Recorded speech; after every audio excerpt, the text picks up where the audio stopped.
Series M2 is a first-person horde shooter, made by the Croatian developer Crow Team and released in 2005. We as Sam Serious Stone, the parody of a 90s Macho character himself, are mostly shooting our way through masses of enemies and kicking the asses of bosses to save the day. We are equipped with a variety of different weapons and sometimes vehicles to do that, slaughtering our way from one dull and stupid joke to the other. And when I scrolled through my Steam library looking at the game, I noticed something odd. This game that released 18 years ago got a patch in 2021, now with upscaled UI for modern resolutions and new features like new weapons, sprinting, dual wielding, or an enemy multiplier. So I had a lot of fun playing it years ago and I wondered, is it still good? So I got curious, installed it, and well, after finishing the game with 8 hours on the clock, here we are to ask the question if the reality still holds up against my nostalgic memories. Our arch-enemy Mental is a bad boy and threatens the universe. To kick his ass, a group of 3 wizards summon Sam and want him to get a medallion, what would prove that he is the one. The one? The one our holy manual, Religion 2, keeps talking about. But the medallion is split into 5 pieces, which are spread over different planets, so we have to visit those 5 planets, find each piece and a way to get it in our hands, usually by defeating a boss, so we can afterwards fight Mental himself. That's it, that's the story. It's as easy as it gets, and obviously the humor is the real star of the story. And you really need to like that one.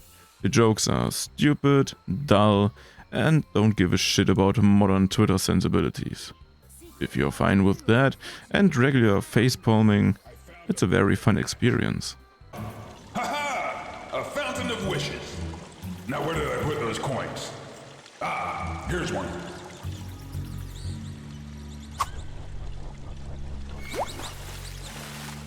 I wish. Show me the way to the imprisoned Simba Shaman. Ah, there he is.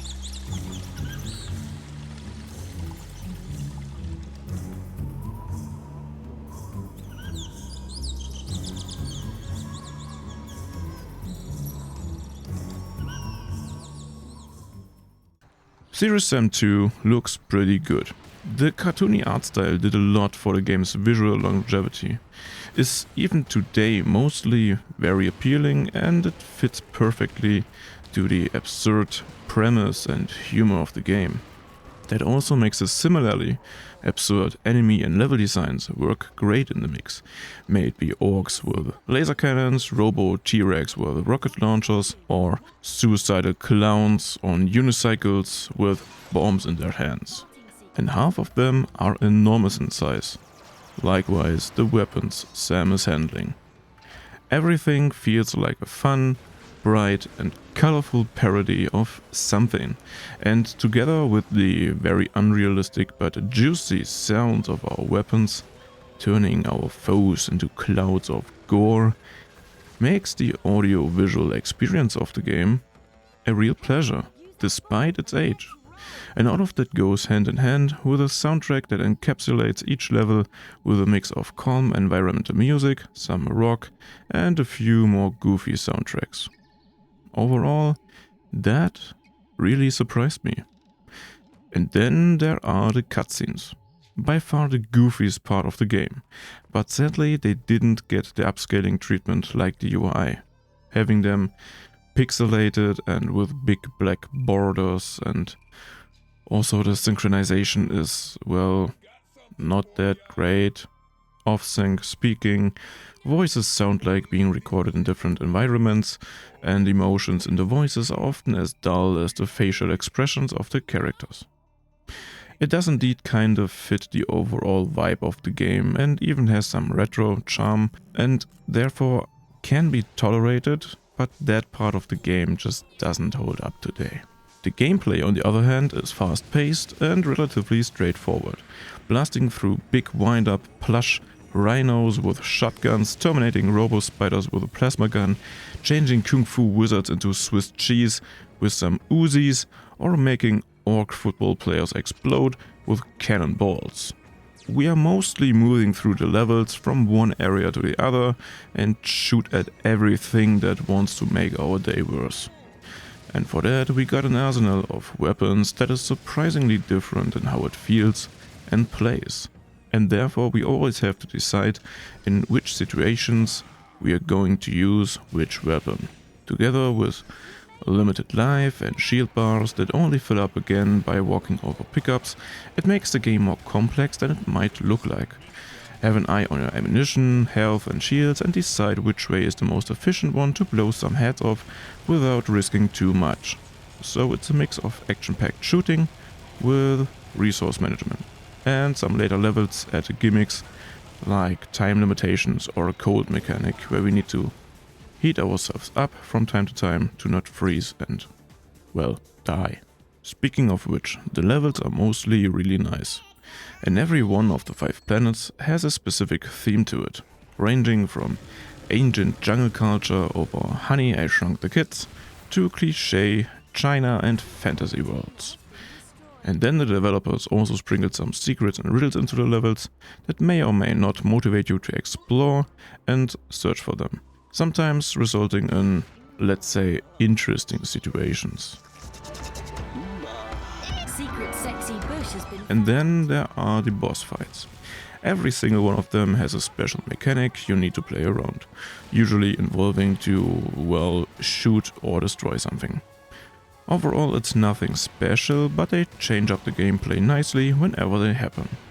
Besides that, we get points for everything we do and collect. Every 10,000 points grant you 1 additional life that gets used up when we die. After we die too many times, we can choose to continue without getting points at all or restart the whole level. That was something I started to ignore really early on, at least on the normal difficulty, which I played, and with new features like the dual wielding and sprinting enabled, it's not a difficult game at all. And you won't die that often. But therefore, we can also choose between 5 difficulties and the mentioned enemy multiplier. Coming to the bads now. Well, the game sometimes is a little buggy.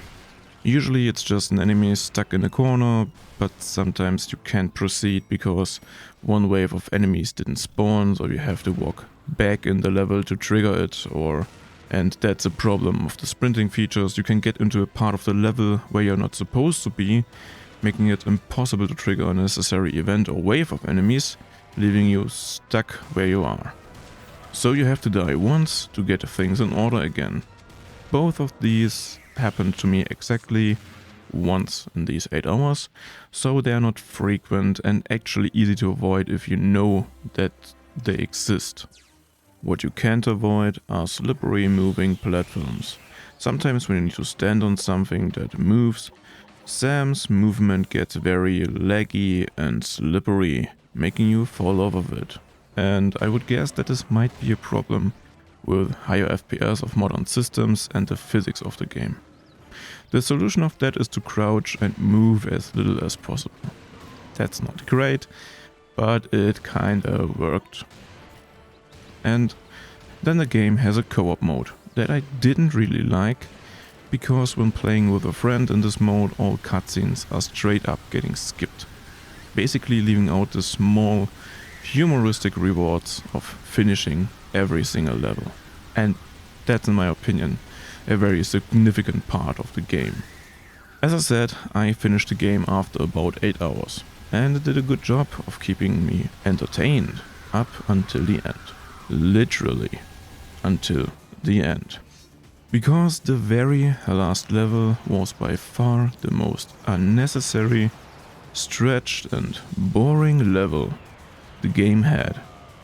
Fighting on plain fields against the waves upon waves of enemies that really soured the last maybe 30 minutes of the game for me, a lot. But that said, after sleeping about it for the night, I still can appreciate all the good gameplay of the game, more than the not so great end level. Overall, taking everything into consideration, I was pleasantly surprised by Serious Sam 2. It's a game whose genre kinda drowned into existing only in the indie space. Well, besides Doom maybe. And I think it was a quick but funny experience, even when the game really couldn't have been much longer. 8 hours were absolutely fine and enough for me. And I'm also not sure if a game like this would be made today again. Because even the very own devs, still working on new games of this series, decided to trash the experimental, cartoony, goofy look and went for the visually more realistic approach with Serious Sam 3 and 4. And I'm really not a big fan of that. Serious Sam 2 just has more character, is able to do more weird and goofy things with this art style, and still holds up visually with its recent titles.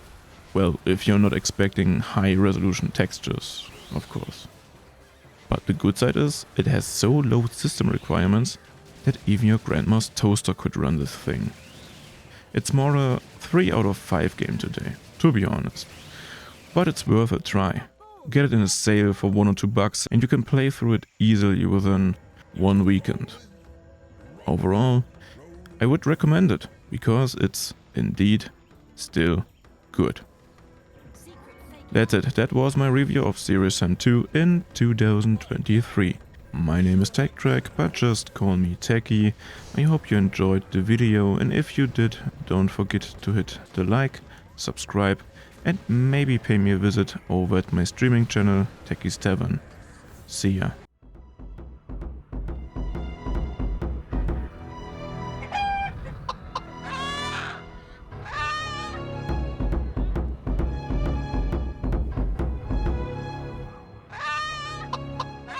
I'll have to try something completely different.